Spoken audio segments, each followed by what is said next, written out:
Good morning, students. In today's session, we are going to discuss employment and unemployment in India. ठीक है बेटा? तो सबसे पहले कोई भी जो इकोनॉमी है उसके लिए जो बिगेस्ट क्रोनिक प्रॉब्लम है that is employment of all people. किसी भी देश की अगर हमें प्रोस्पैरिटी का आइडिया लगाना है कि दैट कंट्री इज़ प्रॉस्पर और नॉट, तो look at the employment opportunity in that country. अगर एक कंट्री में एम्प्लॉयमेंट अपॉर्चुनिटीज़ काफ़ी प्रोडक्टिव हैं then it will generate income for the people and this. अगर सफिशिएंट इनकम हर एक पर्सन के पास है देन उनसे उनकी ह्यूमन नीड्स फुलफिल होंगी and thus the generation of income through employment will help to mitigate the problem like poverty and standard of living people will improve. ठीक है, सो केंजियन ने भी फुल एम्प्लॉयमेंट का कंसेप्ट रिकग्नाइज़ किया है कि अगर जो डेवलपिंग कंट्रीज़ होती हैं उसकी पहचान करनी, तो डेवलपिंग कंट्रीज़ में हमेशा ही जो लेबर फोर्स है उसके पास फुल एम्प्लॉयमेंट होती है। So without giving gainful employment to its citizen India can not aspire to be a developed nation, that is for sure. Now we will discuss the problem of unemployment in India. As a nation, India is faced with several serious problems. ठीक है, so one of the problem is unemployment, right?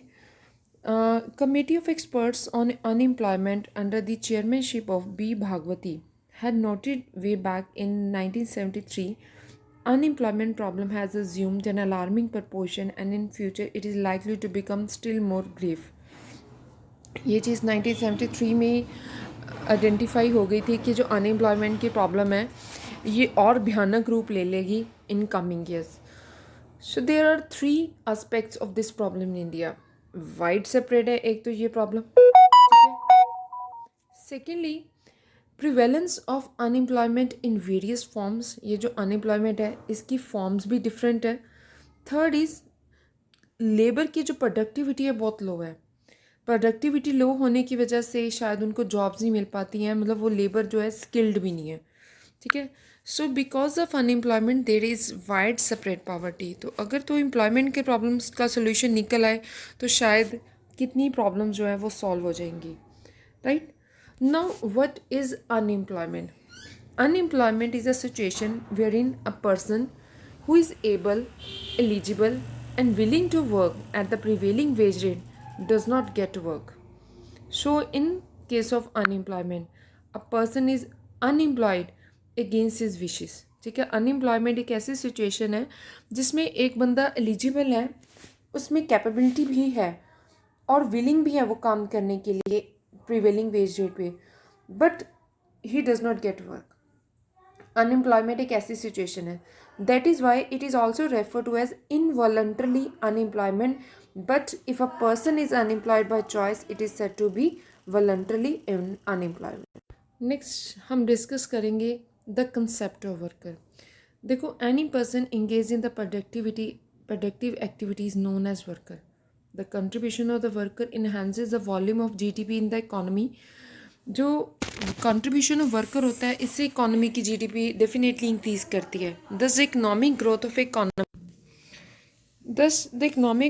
Economy is based upon the contribution made by the farmers, made by the workers, made by the teachers, made by the doctors, made by the carpenters. तो कोई भी जो economy है उसकी जो GDP है वो depend करती है वर्कर्स के ऊपर।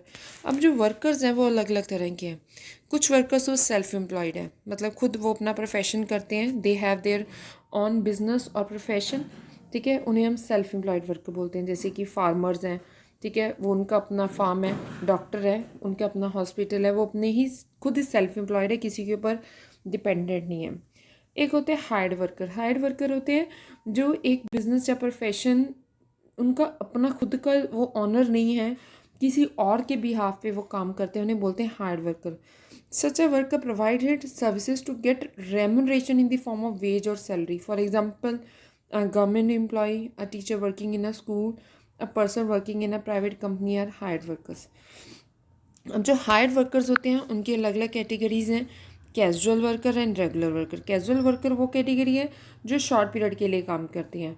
ठीक है, रेगुलर वर्कर्स वो हैं जो परमानेंटली काम करते हैं एक जगह पे जहाँ पे अपॉइंटमेंट हो जाती है उनको बहुत सारे बेनिफिट्स मिलते हैं, उनको provident fund, pension, medical allowances की फैसिलिटी मिलती है। बट जो कैजुअल वर्कर्स होते हैं उनको सिर्फ एक कंसोलिडेटेड सैलरी मिलती है, उनको कोई प्रोविडेंट फंड, पेंशन या मेडिकल अलाउंस के बेनिफिट नहीं मिलती। जनरली मेजॉरिटी ऑफ जो वर्कर्स होते हैं वो कैजुअल वर्कर ही होते हैं, उनको क्योंकि वो अनस्किल्ड होते हैं। जो तो स्किल्ड कैटेगरी है वो उनको रेगुलर वर्कर्स की कैटेगरी में वो आते हैं, और जो अनस्किल्ड होते हैं वो एज अ कैजुअल वर्कर ही काम करते हैं। अगर हम इंडिया के वर्कफोर्स के डिस्ट्रीब्यूशन के बारे में बात करें, देन टोटल वर्कफोर्स में से हमारे 48% टोटल वर्कफोर्स का 48% जो है वो हायर्ड वर्कर्स हैं, एंड 52% जो है वो सेल्फ एम्प्लॉयड वर्कर्स हैं। उसमें से अगर हम अर्बन वर्कफोर्स और रूरल वर्कफोर्स की बात करें, देन अर्बन वर्कफोर्स में 62% are hired people and 38% are self employed. Rural areas में ज़्यादा लोग जो हैं वो सेल्फ एम्प्लॉयड है, 58% people are self employed and 42% people are doing jobs. अब मेल फीमेल की अगर हम प्रपोर्शनेट बात करें तो इसमें कोई ज़्यादा डिफरेंस नहीं है, 48-52 या 47-53 इतना डिफरेंस है। सो ऑलमोस्ट अगर हम बात करें तो जो परसेंटेज ऑफ वर्कफोर्स है उसमें अर्बन एरिया में हायर्ड वर्कर्स ज़्यादा मिलेंगे और सेल्फ एम्प्लॉयड कम मिलेंगे, राइट। सो ये जो पॉइंट्स है बेटे ये इस टेबल को ही एक्सप्लेन कर रहे हैं, ठीक है, आप रीड करके देखिएगा। नेक्स्ट है important concept related to the measurement of employment या अनएम्प्लॉयमेंट इन इंडिया। अगर हमें एक कंट्री की अनएम्प्लॉयमेंट या एम्प्लॉयमेंट मेजर करना है, दो चीज़ें देखनी पड़ेंगी, labour supply and labour force. मतलब लेबर की जो सप्लाई है, labour supply refers to the amount of labour that the labourers are ready to offer at a specific wage rate. मतलब जो लेबर की सप्लाई है, ठीक है, जो लेबर अवेलेबल है at given point of time पे एक गिवन वेज रेट पे काम करने के लिए। लेबर फोर्स क्या है? Labour force refers to the total number of person who are either working और विलिंग टू वर्क। जो वर्क कर रहे हैं या they are willing to work, काम करने के लिए तैयार है। वर्क फोर्स का मतलब है it refers to the total number of persons who are actually working. Workforce वो लोग हैं जो एक्चुअली काम कर रहे हैं। लेबर फोर्स वो है हु आर ईदर विलिंग, मतलब वो विलिंग हैं या नहीं हैं, ठीक है, बट उन्हें काम मिला है या नहीं मिला। अगर वो विलिंग हैं, चाहे उनको काम मिला है या नहीं है, वो लेबर फोर्स में आते हैं। वर्क फोर्स में वो लोग आते हैं जो विलिंग भी थे और उनको काम मिल भी गया। वर्क फोर्स पार्टिसिपेशन रेट क्या है? ये बेटे कुछ कंसेप्ट्स हैं जिनको आगे जाके हम यूज़ करेंगे। Work force participation rate is total work force over total population. मतलब हमारी टोटल पॉपुलेशन का कितने परसेंट लोग जो है वो वर्क फोर्स है। जैसे कि हमने ये टेबल डिस्कस करा, टेबल में आ रहा है कि हमारी जो टोटल पॉपुलेशन है उसमें से टोटल वर्क फोर्स में 52% सेल्फ एम्प्लॉयड हैं, 48% क्या है, दे आर हायर्ड। ये हमने कैसे फाइंड आउट करा कि मान लो आपके जितने भी total number of work force है वो वर्क फोर्स को हमने नॉमिनेटर लिया, डिवाइड बाय डिनोमिनेटर लिया टोटल पॉपुलेशन को, तो वो आ गई हमारी total work force as a hired. जब हम सेल्फ एम्प्लॉयड का प्रोपोर्शन निकालना है देन हम यहाँ पे सेल्फ एम्प्लॉयड का नंबर फिल करेंगे, right, then it will come here. तो अब हम डिस्कस कर रहे हैं ये फिनोमिनल्स, ये various concept. 3 types of unemployment measures in India है। अनएम्प्लॉयमेंट को मेजर करने के 3 मेजरमेंट डिवाइसेस है या पैरामीटर है। ये मेजरमेंट डिवाइसेस क्या होते हैं? जैसे हमें टेम्परेचर मेजर करना है उसके लिए हम थर्मामीटर यूज़ करते हैं। ऐसे अनएम्प्लॉयमेंट को कैसे मेजर किया जाएगा? ठीक है, सो फर्स्ट क्या है, usual status unemployment. If a person remains unemployed for major part of the year, he is said to be unemployed by usual status. This is so because he is usually unemployed during the year. In India, work for 183 days is a standard cutoff for determining the US unemployment. जैसे हमें temperature देखना हो ना, हम कहते हैं अगर तो 98% है, 98 डिग्री फ़ारेनहाइट है, देन आपकी बॉडी बिल्कुल नॉर्मल है। अगर इससे एक्सीड कर गया या इससे कम है तो हम कहेंगे हमें फीवर है या बॉडी जो है it is not normal. Same way अगर एक पर्सन, अब क्राइटेरिया क्या है कि कोई बंदा अनएम्प्लॉयड है कि नहीं है। देखो कई बार कुछ वर्कर्स को काम मिलता है, कई बार काम नहीं भी मिलता। अब उसका क्राइटेरिया गवर्नमेंट ने क्या डिसाइड करा है कि अगर 183 डेज़ का स्टैंडर्ड कट ऑफ डेट है, कट ऑफ टाइम है इन अ ईयर, अगर एक बंदे को 183 डेज़ या इससे ज़्यादा दिनों के लिए काम मिल रहा है then he is not unemployed. वो एम्प्लॉयड है। उसकी जो अनएम्प्लॉयमेंट है वो सीजनल नेचर की हो सकती है कि किसी पर्टिकुलर सीजन में वो अनएम्प्लॉयड हैं। जैसे फार्मर्स हैं, फार्मर सारा साल काम नहीं करते बट हम उनको अनएम्प्लॉयड नहीं कह सकते, ठीक है। वो ऑलमोस्ट 6 मंथ ही काम करते हैं, 6 मंथ वो फ्री रहते हैं but they are not unemployed, ठीक है। So because more than 183 days they are working, so वो अनएम्प्लॉयड की डेफिनेशन में नहीं आते हैं। So rate of unemployment by US क्या है? Rate of unemployment by US can be determined as the ratio of total number of person unemployed by US to the size of total labor force in the country. For this formula same है, total number of person unemployed by US and divided by total labor force. तो उससे वो person rate find out करेंगे because it counts all persons are unemployed who are usually unemployed in the reference year, ठीक है। So further within the user status concept the estimates of unemployed are derived into categories: usual principal status and usual principal and subsidiary status.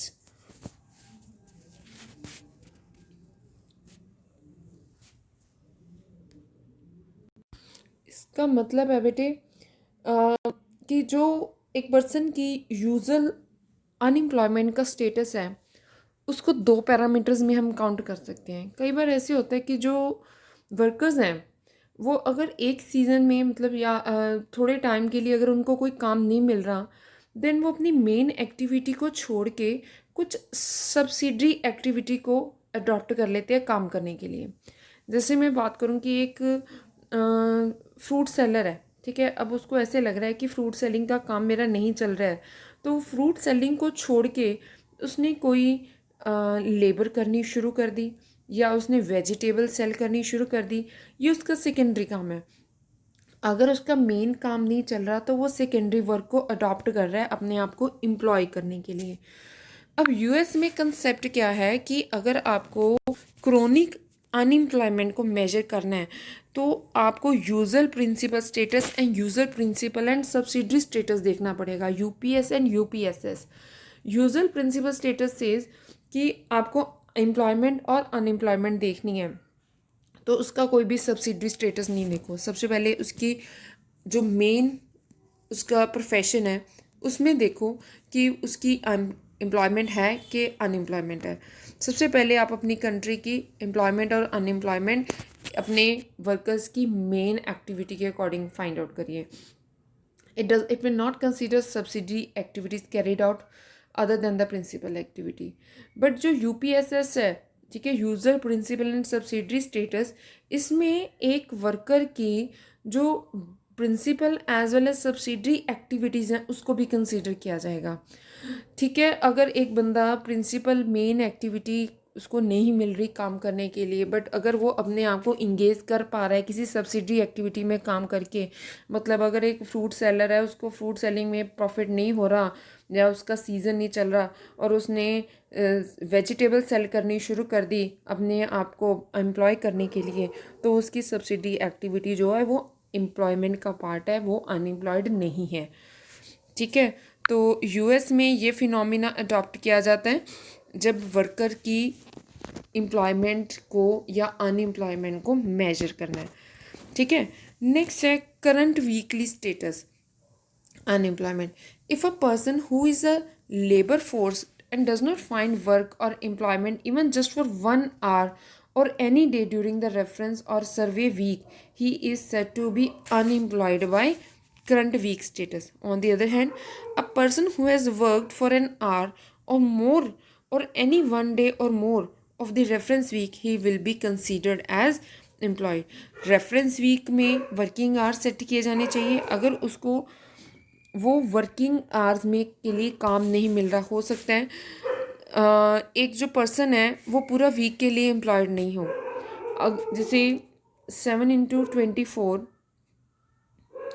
Hours का week है, उसको ज़रूरी नहीं है कि daily कि उसको 10 घंटे के लिए काम मिल जाए। हो सकता है किसी दिन उसको 18 आवर्स के लिए काम मिल रहा है, हो सकता है किसी डे में उसको कोई काम भी नहीं मिल रहा। तो अगर आपको अनएम्प्लॉयमेंट का लेवल फाइंड आउट करना है तो वीकली स्टेटस देखो। वीक में एक बंदे को कितने घंटे काम मिल रहा है, उसको 120 घंटे काम मिल रहा है या उसको 130 घंटे काम मिल रहा है, कितने घंटे काम मिल रहा है। अगर हम ये चीज़ को फाइंड आउट कर लें तो हम फाइंड आउट कर सकते हैं कि जो वर्कर है वो एम्प्लॉयड है कि अनएम्प्लॉयड है। ठीक है, तो हम वीकली स्टेटस फिनोमेना भी यूज़ कर सकते हैं एम्प्लॉयमेंट और अनएम्प्लॉयमेंट को मेजर करने के लिए। हम करंट डेली स्टेटस फॉर्मूला भी अडॉप्ट कर सकते हैं। मतलब ये ऐसा हो सकता है कि किसी वर्कर ने एक दिन में काम ज़्यादा कर लिया, दूसरे दिन में वो काम कम कर रहा है, तो मतलब डेली बेस पे वो कितने आवर्स स्पेंड कर रहा है, उस बेसिस पे भी हम एम्प्लॉयमेंट और अनएम्प्लॉयमेंट का के लेवल को मेजर कर सकते हैं।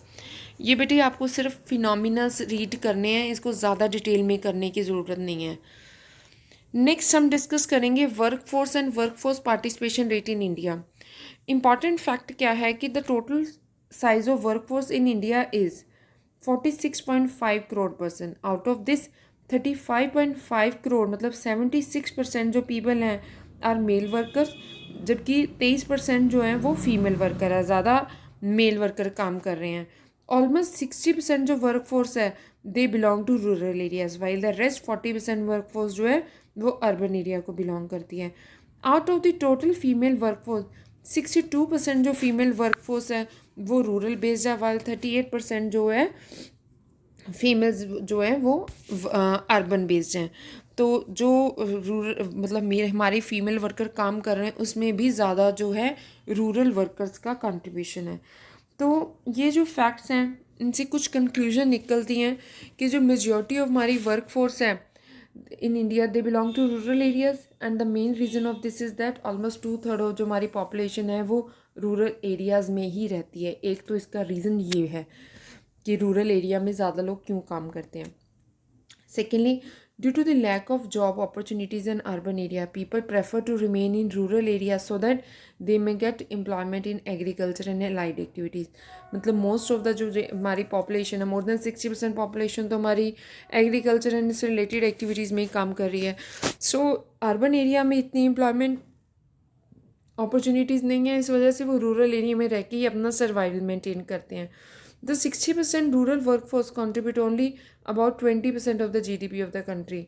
ये भी एक फैक्ट है कि हमारी मोर देन 60% जो लोग हैं वो एग्रीकल्चर में काम कर रहे हैं, रूरल एरिया में काम कर रहे हैं, बट वो हमारी जीडीपी में सिर्फ 20% ही कंट्रीब्यूट कर रहे हैं। So consequently there is problem of low income resulting in widespread poverty in that area. Second fact, जो परसेंटेज ऑफ फीमेल वर्कर है in the total workforce is low at just 23.66%। This is so because of poor literacy. इसका reason क्या है कि जो females हैं अभी भी वो लिटरेट नहीं हैं।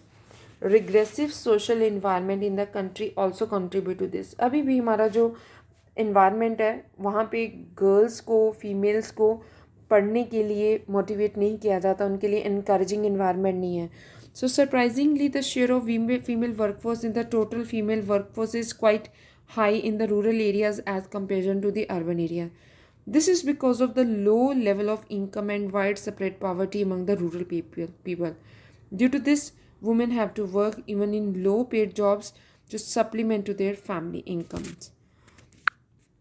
थर्ड जो फैक्ट है that is low share of work women in total work force of the country. अगर आपको क्वेश्चन आ जाए what are the features of work force in India, तो ये वो फीचर्स हम लिखेंगे, ये फीचर्स हैं हमारे इंडियन वर्क फोर्स के। Low share of women in total work force of the country जो है ये इंडिकेटर है economic and social backwardness in country का, कि अभी भी जो हमारी कंट्री बैकवर्ड है, अभी भी मेल डोमिनेटेड कंट्री है हमारी, अभी भी इक्वल स्टेटस नहीं मिल रहा है फीमेल्स को। This in turn results in social backwardness as female remains at a disadvantageous position in the society. Next एक workforce participation rate in India. Workforce participation in rate in India in 2017-18 was 49.8%. Between 2005 and 2018, its average has been 53.9%. हमारे देश में 2017-18 में 49% मतलब almost 50% जो लोग हैं वो उनकी पार्टिसिपेशन है, वर्कर्स कम कर रहे हैं. एंड 2005 से पहले ये जो रेट थी 2005 से लेके 2018 तक 53.9% थी. 2005 में तो इवन ये जो रेट थी 63.7% थी. सो इन 2018 worker participation rate of male was 75.8% while it was only 23% for females. Worker participation rate in rural area was 58% while in urban area was 47%. So in fact से हम कुछ कंक्लूजन ड्रॉ कर सकते हैं कि दैट लो वर्कफोर्स जो participation rate at 49.8% indicate that more than half of the total population of the country is not in fact making any contribution. ठीक है, तो जो 49.8% लो वर्कफोर्स पार्टिसिपेशन है, कम लोग काम कर रहे हैं, ठीक है, वो बाकी तो अनएम्प्लॉयड हैं, तो वो कितना का कंट्रीब्यूशन करेंगे. So this part of population is dependent on the other part for the fulfilment of the need. तो इनको ये बोझ है सोसाइटी पे, इनको दूसरों के ऊपर डिपेंड करना पड़ता है. फीमेल का तो देखो सिर्फ 23.3% है. सो ये भी लोएस्ट है. ये भी शो करता है कि जो वुमेन है ये भी हम मेल्स के ऊपर डिपेंडेंट हैं और हमारी जो इकोनॉमी है सोशली बैकवर्ड है. Higher workforce participation rate in rural areas in comparison to urban area, ये भी पैराडॉक्सिल फैक्ट है. Although workforce participation rate for rural area is higher but the contribution in GDP of the rural sector is low in comparison to that of the urban sector. This points to lower productivity levels in rural areas. So ये भी lower income and widespread poverty का indication है.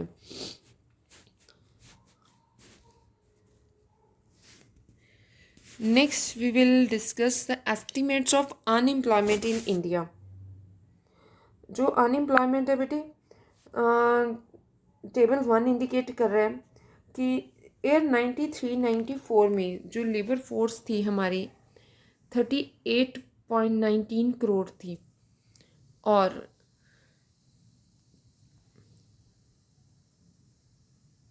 जो employed workers थे 37.45 करोड़ थे. Unemployed थे हमारे 74.74 करोड़, मतलब 74 लाख जो पीपल थे वो अनएम्प्लॉयड थे. और अनएम्प्लॉयमेंट रेट क्या थी हमारे 1.94%. ईयर 99-2000 में ये जो रेट है हमारी 2.19% होगी. 2004-05 में ये रेट फिर से बढ़ गई 2.36 होगी. 2009-10 में ये रेट थोड़ी सी डाउन गई 2.06. ऑल्दो देखो लेवल जो अनएम्प्लॉयड पीपल हैं वो इंक्रीज़ करे हैं, ठीक है, अब तक के सबसे हाईएस्ट हैं 2011-12 में. और जो अनएम्प्लॉयमेंट रेट है वो 2.20, ये भी हमारी हाईएस्ट लेवल पे पहुंच चुकी है. सो ये जो रिपोर्ट्स हैं ये NSSO के स्टैटिस्टिक्स से डेराइव करी गई हैं. सो ये हमारा अनएम्प्लॉयमेंट का लेवल है. अब हम डिस्कस करेंगे unemployment rate in rural areas of India. आप देखो कि 1972-73 में जो मेल पीपल का अनएम्प्लॉयमेंट रेट था और फीमेल का था, मेल लोग ज़्यादा अनएम्प्लॉयड थे फीमेल से, ठीक है. ये टेबल को हम डिस्कस कर सकते हैं. आप देखो इसमें UPSS का मीनिंग है usual principal and subsidy status. Usual principal and subsidy status का मतलब है कि अनएम्प्लॉयड जो है आप उसको फाइन देखो कि अगर प्रिंसिपल जॉब नहीं काम कर रहा है क्या वो सब्सिडी स्टेटस में काम कर रहा है, सब्सिडी एक्टिविटीज़ में काम कर रहे हैं. यूजर स्टेटस मीन्स जो भी उसका कैजुअल जॉब है अगर उसको नहीं करने को मिल रही है then he is unemployed. CWS means currently week status and CDS means current daily status. इसके अकॉर्डिंग अगर हम डिस्कस करें तो UPSS या US के अकॉर्डिंग मेल जो थे उनकी अनएम्प्लॉयमेंट रेट है वो आप देखो बड़ी है. 72-73 में 1.2 थी फीमेल्स की थी 0.5%। 1977-78 में 1.3 लोग मेल जो पीपल थे देवर अनएम्प्लॉयड, एंड फीमेल्स के केस में 2% होगी।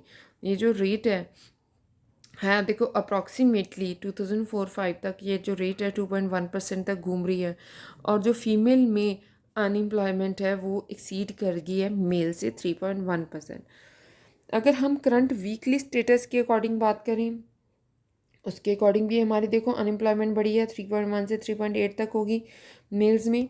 फीमेल में देखो 4.2, अगेन फीमेल में अनएम्प्लॉयमेंट रेट ज़्यादा है। अगर हम करंट डेली स्टेटस के बारे में बात करें, उसमें भी देखो जो अनएम्प्लॉयमेंट है वो फीमेल की ज़्यादा है, मेल की कम है। ठीक है, सो इन ऑल एस्पेक्ट्स जो अनएम्प्लॉयमेंट रेट है वो ज़्यादा है। ये हमने अनएम्प्लॉयमेंट फाइंड आउट करी है रूरल एरियाज़ में। अब हम फाइंड आउट करते हैं unemployment rate in urban areas in percent. देखो बेटे ये जो डाटा है आप इतना डाटा लर्न नहीं कर सकते, आप एक आइडिया डराइव कर सकते हो इस डाटा में से। आपको डाटा मेंशन करना पड़ेगा, बट आप इसमें से पिक एंड चूज़ कर सकते हो कि आपने 72-73 ईयर का जैसे डाटा ले लिया, आफ्टरवर्ड्स आपने 87-88 का ले लिया, देन 2004-05 का ले लो। 3-3 साल का डाटा लेके आप लर्न कर लो, एक आइडिया आपके पास हो जाएगा कि ये जो रेट है जैसे 4.8 से 5.2 होगी, देन 5.2 से 4.4 होगी।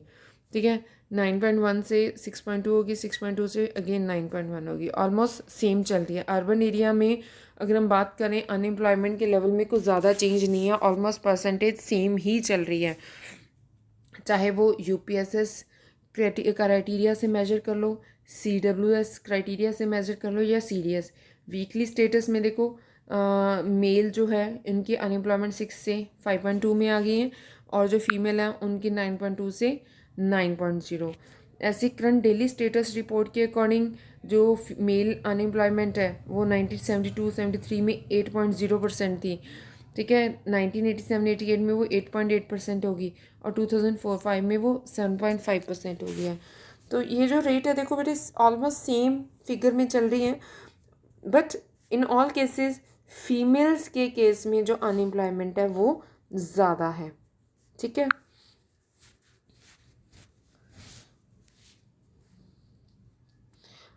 So this is the overall average. 2009-10 में जो अनएम्प्लॉयमेंट थी रूरल एरियाज़ में वो 1.6% है। In case of usual principal and subsidy status unemployment rate criteria, and current weekly status में रूरल एरिया में 3.3% लोग अनएम्प्लॉयड थे, अर्बन एरिया में 4.2%। करंट डेली स्टेटस में 6.8% लोग रूरल एरियाज़ में अनएम्प्लॉयड थे, और अर्बन एरिया में 5.8%। राइट,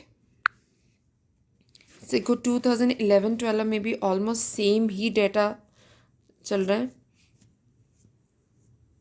जो लेटेस्ट एस्टिमेट्स हैं, लेटेस्ट एस्टिमेट्स में unemployment rate for person age 15 years और मोर जो हैं उसमें उसके अकॉर्डिंग अनएम्प्लॉयमेंट मेजर की गई है। तो इकोनॉमिक सर्वे 2013-14 के अकॉर्डिंग रूरल एरियाज़ में मेल 4.2% अनएम्प्लॉयड थे, फीमेल 6.4% अनएम्प्लॉयड थे, एंड ऑन द होल 4.7% जो लोग थे वो अनएम्प्लॉयड थे on an average. Urban area में भी देखो कि 12% फीमेल अनएम्प्लॉयमेंट रेट है और 3% मेल अनएम्प्लॉयमेंट रेट है। एवरेज ले लें तो एवरेज ऑन द होल 4.1% जो पीपल हैं they are unemployed male, and female 7.7% people are unemployed. So इन चीज़ों से हम इस कंक्लूजन पे निकलते हैं that unemployment rate for the person age 15 years और more is 4.9%, and for male it is 4.1%, for females it is 7.7%। ये जितना भी हमने डिस्कशन करा इससे क्या कंक्लूजन निकली, एक तो फीमेल्स में बेटे अनएम्प्लॉयमेंट रेट ज़्यादा है। ठीक है, जो अनएम्प्लॉयमेंट है वो rural as well as urban area में फीमेल्स में ही ज़्यादा है। Further unemployment among rural area is slightly higher than the urban areas. ठीक है, अगर हम मेल फीमेल की बात करें तो फीमेल्स में अनएम्प्लॉयमेंट ज़्यादा है। अगर हम रूरल